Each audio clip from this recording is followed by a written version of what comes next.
Apa yang harus saya lakukan ketika memiliki seorang ayah yang mementingkan saudaranya, membiayai dan keperluan, sehingga saya dan adik-adik dan ibu saya kesusahan dalam mencari biaya hidup. Bapak-bapak, abang-abang, udah kepala rumah tangga, kalian punya 5 kewajiban.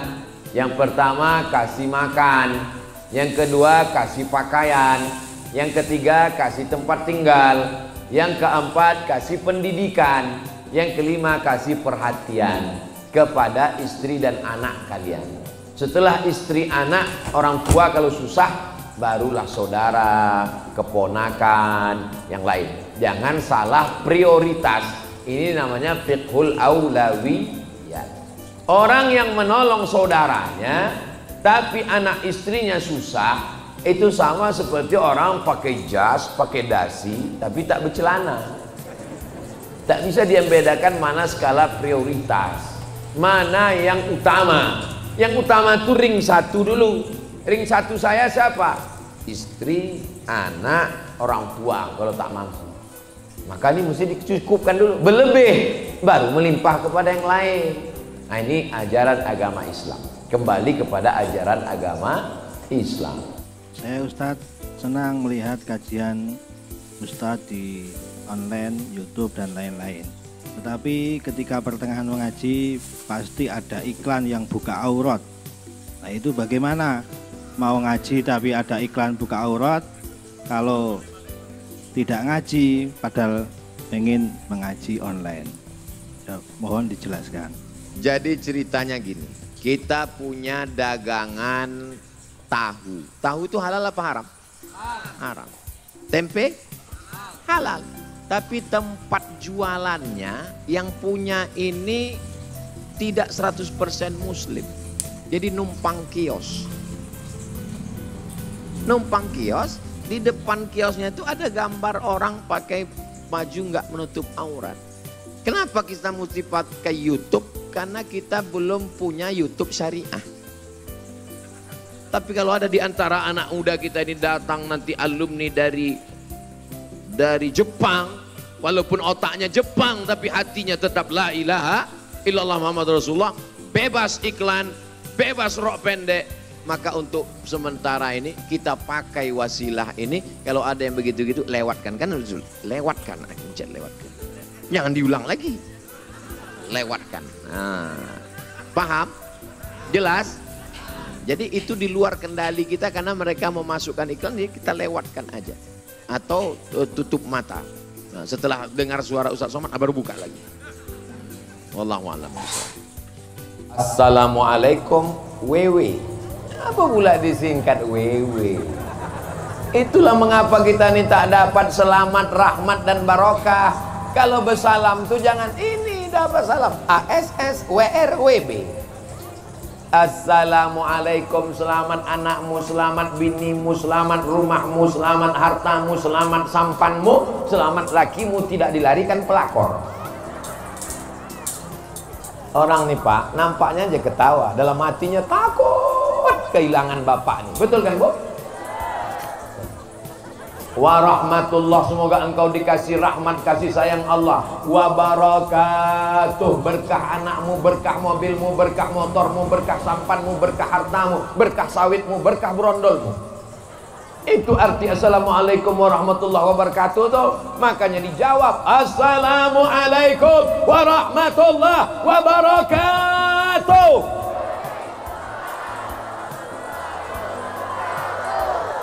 Lebih 40 orang, lebih 400 orang, lebih 4000 orang mendoakan Abdul Somad. Itulah maka aku sehat sampai sekarang. Makanya banyak orang bertanya, apa resep Ustadz ini sehat? Apa kata Pak Camat dengan Pak Ketua Panitia? Aku menengok jadwal Ustadznya aja lotih. Kok bisa Ustadz sehat? Yang membuat aku sehat, ibu-ibu yang ikhlas nih mendoakan aku supaya sampai ke kubur. Malam tadi mereka berdoa, ya Allah, jangan sampai hujan, aku tak hendak duduk di locah-locah. Ya Allah, sehatkan Ustadz Somad supaya datang dia, ya Allah. Jangan terlalu panas, kalau panas kami tak sanggup. Ya kalau dapat tenda, kalau tidak dibuatkan Allah cahaya, tidak hujan, tidak terlalu panas. Ya Allah, sehatkan Ustaz Somad sampai jadwal di kubu ya Allah. Sesudah itu terserahlah ya Allah. Nak mati-matilah dia ya Allah. Kata orang kubu. Betul Bu? Aku sedang ngetes saja. Berarti Ibu masih lagi sadar. Karena di tempat lain kalau udah ceramah itu terlalu lama. Betul Bu? Betul gitu. Yang penting copek selesai. Iya gitu. Apakah wanita yang hamil di luar nikah diijab qabul setelah anaknya lahir wajib diijab qabul lagi oleh orang tuanya? Aku nikahkan engkau dengan anakku yang sudah mengandung 3 bulan setengah ini tunai. Akadnya sah atau tak sah? Akadnya sah atau tak sah Pak? Akadnya sah, kenapa diulang balik? Kalau akadnya diulang, berarti yang dari dia akad sampai anak lahir tuh apa guna dia berdua-dua di dalam kelambu tuh? Berarti haram lah itu. Hati-hati. Maka kalau sudah akad sah, maka tak perlu diulang lagi. Yang jadi masalah bukan akadnya, Besti. Yang jadi masalah tuh Pak, ini ku kasih tahu ke apa-apa. Kenapa? Karena yang mengakadkan ini bapak, bukan ibu. Tapi apa nih pun mengakadkan gara-gara dipaksa ibu. Kau akadkan anak itu, kok tidak awas kau pecat, kau jadi laki. Kalau bapak akadkan anak yang sedang hamil, konsekuensinya ada 4. Catat baik-baik. Yang pertama, kalau anak ini lahir, tak boleh pakai bin. Tak boleh pakai bin si hantu nih. Tak boleh pakai bin si playboy cap tupai yang sudah melobangi buah kelapa nih. Kenapa tak boleh? Ketawa pula anak-anak ini macam paham aja kalian. Tak boleh dia pakai bin si laki-laki ini. Kenapa tak boleh pakai bin? Karena itu bukan anak dia. Tapi udah dites DNA di Singapura, ini darahnya sama. DNA tak laku dalam Islam. Yang laku tuh akad. Iya, kenapa tak laku Pak Ustadz? Karena dia mencoblos sebelum hari H. Kertasnya tidak diakui oleh KPU. Jelas. Jelas Pak. Itu yang pertama. Yang kedua, lahir anak ini, kemudian anak ini jadi orang kaya, mati dia, maka si bapak ini tak bisa mengambil jadi ahli waris. Karena ini bukan bapaknya. Mati si bapak, si anak ini tak bisa menjadi ahli waris. Karena ini bukan anaknya, tak diakui dalam Islam. Yang ketiga, lahir anak ini perempuan pula. Hari berganti musim berubah jadi anak gadis. Cantik dia, dipinang orang lain. Si bapak tak bisa mewalikannya. Tak bisa kau nikahkan anak ini Pak. Karena ini bukan anakmu. Lalu siapa yang menikahkannya? Yang menikahkannya Pak Hakim, Wali Hakim Pak Kua. Sampaikan ke Pak Kua, Pak Kua, aku tak bisa menikahkan anak tuh. Kenapa? Kami dulu sebelum hari H lah Pak Kua tahu. Saya tanya lagi Pak Kua. Iya aku pun tahu. Jadi nanti pas hari H itu aku pura-pura mencret nanti Pak Kua. Iyalah kata Pak Kua. Iyalah sama-sama tahu lah aku nanti menikah. Kau dulu pun nikah, aku yang menikahkan dulu kata Pak Kua. Aku nikahkan engkau. Jadi ini bukan main-main, ini bukan sembarangan. Jaga anak gadis ibu. Jangan kasih keluar dibawa laki-laki yang tak mahram. Sebentar aja Pak, kami cuma menengok. Ini angin kencang, nanti anak tuh gombong masuk angin. Kalau anak tuh masuk angin, yang malu laki-laki apa perempuan? Perempuan. Yang malu keluarga laki-laki apa perempuan? Perempuan. Adikku, anakku, makcikku, kakakku yang perempuan. Jaga anak perempuan kita, jaga anak perempuan kita, jaga anak perempuan kita ya Allah. Jagalah anak-anak perempuan ini ya Allah. Jangan kalian jual harkat martabat. Coba tengok di situ. Menuju masyarakat kecamatan Kubu yang bermarwah dan bermartabat. Jangan kalian keluar, jangan kalian jual martabak bangka itu dengan harga yang terlalu murah. Sampai tak ada harganya sama sekali. Tertulis di tutup botol. Apa tertulis di tutup botol? Do not accept if shell is broken. Jangan terima botol kalau segelnya rusak. Air minum yang harga 5.000 saja tak diterima kalau segelnya rusak. Siap menjaga anak gadis kita Bu? Siap menjaga anak gadis kita Pak? Kadang bapak ini udah siap. Pak, saya bawa anaknya sebentar. Tidak. Pesan Ustaz Somad, selangkah kau bawa anak gadisku, selangkah pula kakiku masuk neraka. Sekali tidak, tidak. Datang ibu dari dapur, kasihlah bang, kita dulu lebih parah dari itu lagi. Nah, Pak ini udah siap dah menjaga. Bapak mesti tegas, Pak. La yadkhulul jannata dayus. Tak masuk surga dayus. Siapa dayus? Alladzi la yagharu ala maharimihi.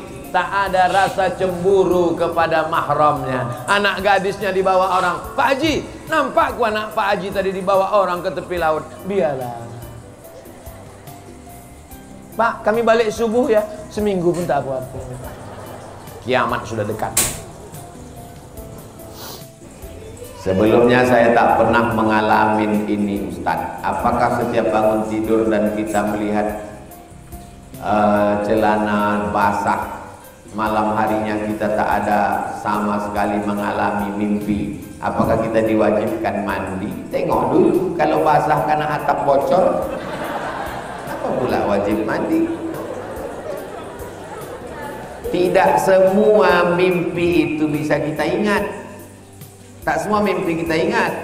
Tapi kalau ada indikasi, qarina, maaf cakap, ada bau sperma, maka dia wajib mandi. Dua, apa hukumnya kita mandi junub waktu di siang bulan Ramadan ketika puasa? Apakah karena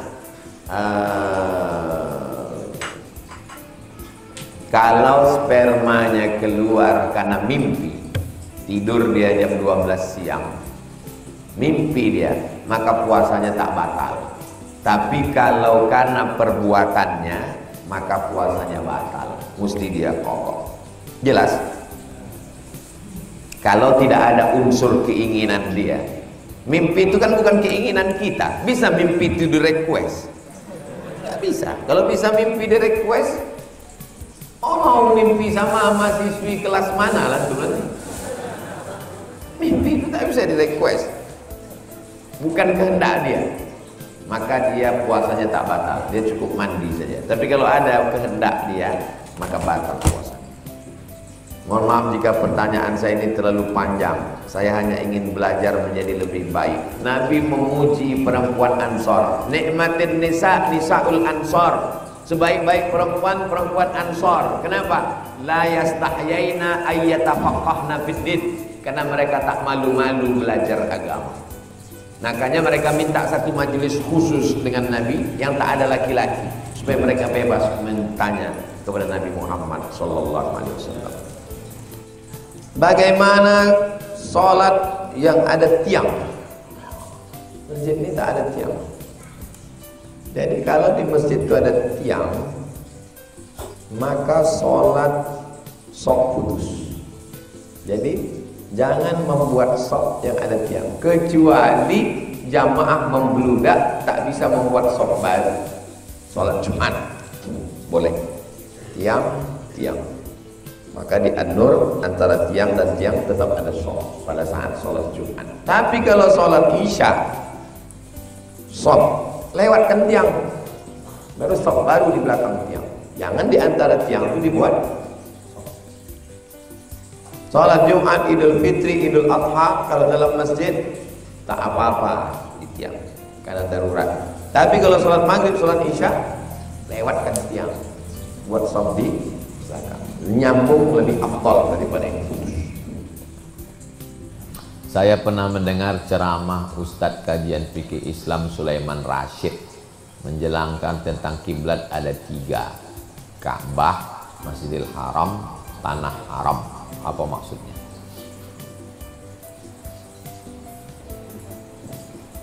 Ini tanah haram. Tanah haram. Ini tanah haram.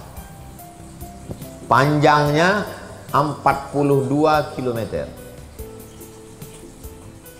Dari Padang Arafah ke Ka'bah 20, dari Ka'bah ke Hudaybiyah 22. Jadi panjangnya 42 km. Ini tanah haram. Jadi kalau kita sholat dari Indonesia, asal kena tanah haram nih sah. Allahu Akbar, kena ujung segitu, sah. Bagi yang berada di tanah haram, maka kiblatnya mesti kena Masjidil Haram. Masjidil Haram berada di dalam tanah haram. Jadi kalau antum berada di tanah haram nih, asal kena ujung Masjidil Haram sah. Bagi yang berada di dalam Masjidil Haram, maka kiblatnya adalah Ka'bah. Karena untuk menempatkan betul ke Ka'bah, antum dari Rimbo Panjang nih, sedikit aja bergeser. Maka bunyi ayatnya, fawalli wajhaka syatral masjidil. Ka'bah berada di dalam Masjidil Haram, Masjidil Haram berada di dalam tanah haram. Jadi kita yang dari luar ini asal kena tanah haram, yang berada di dalam tanah haram asal kena Masjidil Haram. Yang berada di dalam Masjidil Haram mesti yakin dia bahwa mengarah ke Ka'bah. Di dalam Masjidil Haram pun tak kena Ka'bah, parah betul lah kau. Dalam Masjidil Haram tinggal membukakan biji mata, kan apa? Dalam Masjidil Haram pun dia tak kena juga Ka'bah. Kok bisa tak kena? Di dalam Masjidil Haram pun sempat dia pula bertanya ke kawan, apa kata? Suraunya mana ya? Bayangan dia mesti ada kubahnya. Sampai di Masjidil Haram itu tengoknya tak beratap. Mana? Di mana kita sholat nih tadi? Jelas tentang 3 kiblat tadi? Jelas? Nah, itulah dia penjelasan tentang 3 kiblat. Kiblat mata ke tempat sujud. Mazhab Syafi'i. Kalau mazhab Maliki tidak. Mazhab Maliki kiblat mata ke depan. Karena bunyi ayatnya, fawalli wajhaka syatral masjidil haram. Hadapkanlah wajahmu ke Masjidil Haram. Bukan wajah ke bawah kata dia. Kalau ke bawah gila. Makanya kalau ada orang antum tengok ada orang sholat gini, 2 kemungkinan, mazhab Maliki atau latah. Maka dalam mazhab Maliki makruh menulis dinding pakai kaligrafi. Kenapa? Karena dalam mazhab Maliki muka itu menghadap ke dinding. Kalau nampak tertulis dinding, dia tulis. Oh, Ustadz Mu'tamar menulis kaligrafi ini. Dalam mazhab Syafi'i, kiblat mata ke tempat sujud, kiblat dada ke Masjidil Haram. Fawalli wajhaka maksudnya dadanya ke arah Masjidil Haram. Kiblat hati kepada Allah. 3 kiblat. Kiblat mata, kiblat dada, kiblat hati. Jelas? Apakah kita wajib berzakat harta selagi kita masih berutang cicilan rumah?